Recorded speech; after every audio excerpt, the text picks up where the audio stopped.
Alright, YouTube, it's time for the Occult video 90. 90 videos on occultism released so far. It's a pretty good total. On image magic, voodoo, rootwork, and things of that nature. Now, I will say this. I prefer the more elaborate ceremonial side, or the much simpler, usually invocation-based side of magic. I'm not so much into the use of image magic, but there are interesting things to say about it anyway. First, I think, though, I should talk about, like, voodoo, like, the Haitian tradition, present in Louisiana, New Orleans. You think of, some of these old women down there with all the weird plants in their garden, and they give these little, like, sachets to people to cure various hexes and so forth. Very, very old practice, goes back well over a century, and it's sort of quasi-Americana. It's mixed with French traditions. And if you look, actually, at certain grimoires from France, from the Enlightenment or late Renaissance periods, you can find similar kinds of things in there. These folky ceremonies are present in some of these works. The sort of folkish side, the herb work, the use of, the fang of a dog, the head of a wolf sort of stuff. It is present in there. In fact, this is the same tradition that spawns sort of the voodoo tradition of Louisiana, interestingly enough, is primarily what spawned the sort of Hollywood European-style witchcraft tropes that are actually used within movies. When you watch, like, Hocus Pocus or anything, the sort of stuff that you're looking at there comes largely, it doesn't come from the English tradition, it comes from the French tradition. The English tradition is an afterthought. The French were the ones primarily making these works in the late Renaissance, well into the Enlightenment.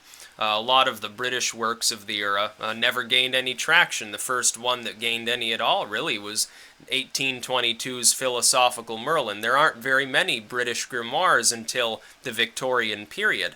Prior to that, for several hundred years, the French already cornered the market, and before that, it's coming mainly from Italy, some from Germany. Even Spain and Portugal, more than the English-speaking world at the time, they were focused on their sort of scientific revolution in that era, the early dawn of truly enlightened, like, reasoning, and they had no time for that sort of stuff. So the voodoo tradition is quite interesting because it takes from that same source. It's simply a different tradition that's an offshoot from that actual original tradition, which in turn, of course, has its own origins, but that's something for later. Voodoo is something I don't practice. I'm sure that filling a little, cloth bag with the hair of a dog and a trimming of viburnum is to ward off hexes or whatever. I'm sure it's very, very interesting to the people that are interested in it. I personally do not really mix with that specific path. It has African origins as well. And I'm not so much interested in that. I'm interested in the tribal ways insofar as psychedelics go. As far as the psychedelia, the psychonautics that go on in the continent of Africa, extremely interesting. Certainly at least as much as what happens among the natives in Latin America, around the Amazon basin, the Yucatan, or anything like that. But as far as the more urbanized style of traditions there, they don't really hold anything for me. I guess part of it is image and branding. Because if you're looking up traditional European style, like books on witchcraft or grimoires or whatever, you're typically finding these, rather large, academically written tomes, essentially, full of symbols and ceremonialism. They're quite interesting. It fits in more with the mental image that I think most Westerners, especially in the English-speaking world, have of what a magical text would be like. As opposed to voodoo and hoodoo, which, because it's a popular subject for fortune-telling, hex-breaking, love spells, things of that nature, typically you're getting these little, like, really, really short, monographic sort of writings, released, sort of dime a dozen from any of a half a dozen different publishers. The material tends to be less academically rigorous and more blatantly superstitious insofar as it doesn't attempt to actually validate itself for the most part. I've got a whole collection of those shorter manuscripts, a lot of them from Starlight Books, some from Finbar and so forth, and some of them are quite a bit better than others, honestly. Those that have something to do with voodoo are just not, that's just not my style as far as ceremonialism goes.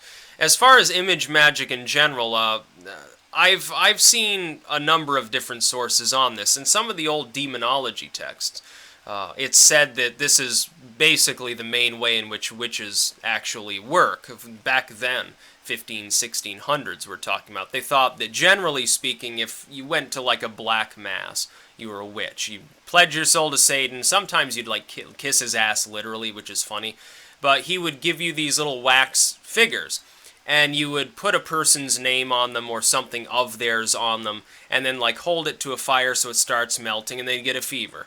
You'd prick it with a pin, and they'd feel a stabbing pain, have a heart attack or whatever. And that this was actually the main mode by which, you know, sorceresses and so forth, or wizards, cursed people. That was considered, it wasn't they held a wand and they flung around spells. That comes from some of the Renaissance sort of mages and philosophers and stuff like that. The original image of the witch was primarily the broomstick, you know, she's, you know, sweeping around doing something that's used for incantations. There's usually no wand. Any cauldron is for making poisons to, like, you know, destroy wells or livestock or something, not to make magical elixirs, but just to make poison. And essentially what you see is image magic is left. It's actually very funny. It goes back far further, though. It goes to antiquity. You went to I can't remember exactly the term for it. It was linked to Asclepius, sort of the serpents that wind around the staff. I can't remember exactly what the little temples for healing were called. I know it had Asclepi in the title, so that's just left my mind right now, but doesn't really matter. People would take little like clay figures of injured organs or, you know, limbs or something. They'd leave it there as an offering in hopes that they would take their sickness off of them. Cultus Arborum talks about exactly the same thing. A person who's sick would take a piece of cloth or some belonging of theirs, hang it on the bow tree or some other sort of sacred tree from their culture, an ash tree, a cypress tree. Those were the two most common, a palm certainly. And they would actually put like tattered garments and stuff on it in hopes of being relieved of a fever or some other sort of thing. It's a form of image magic, really. I think you can take the tree cult stuff, and some of these are being carved literally into totems. It fits in with the totemic tradition too. It is literally a form of image magic. The image happens to be natural. It may not be crafted in any way. It's being altered by man for some sort of similar purpose. It's the externalization, really, of an ailment in that case. It's the externalization of your spell work in sort of a Wiccan tradition or something like that as well. It's quite interesting. As far as root work goes, I think it depends on what you mean by root work, because I've seen this term be confused several times. Most people seem to believe that it's primarily a form of image magic using woody roots. You know, carve a little figure, a voodoo doll or whatever. Mandrake, of course, would be of the utmost importance, because mandrake roots sometimes resemble human forms. Not always. They don't always do that. I think some people don't understand this. They don't always look like little humans. Sometimes they just look like, you know, essentially a little bit like a ginger root or something like that. You know, covered in nodules and all fucked up. Looks like a weird, like radioactive, like the sort of carrots you'd farm around Chernobyl or Fukushima or something like that. And of course, it's a hallucinogen. Mandrake is actually a fairly potent psychedelic, which again, I might explain why there's a tradition in its use. But root work goes further than that. In some cases, people marketing things for root work literally mean chopped up roots of one kind or another that they're selling as sort of a spellbinding herb or something of that nature. So really, since I've seen both used, I'm not sure what the more common definition of it would be, so I can't say that much more about it, honestly.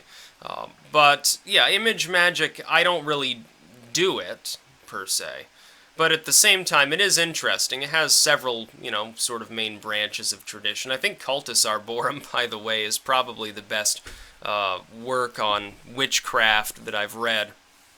And it does cover sort of the European witchcraft angle, mostly from the East or the Scandinavian tradition, however.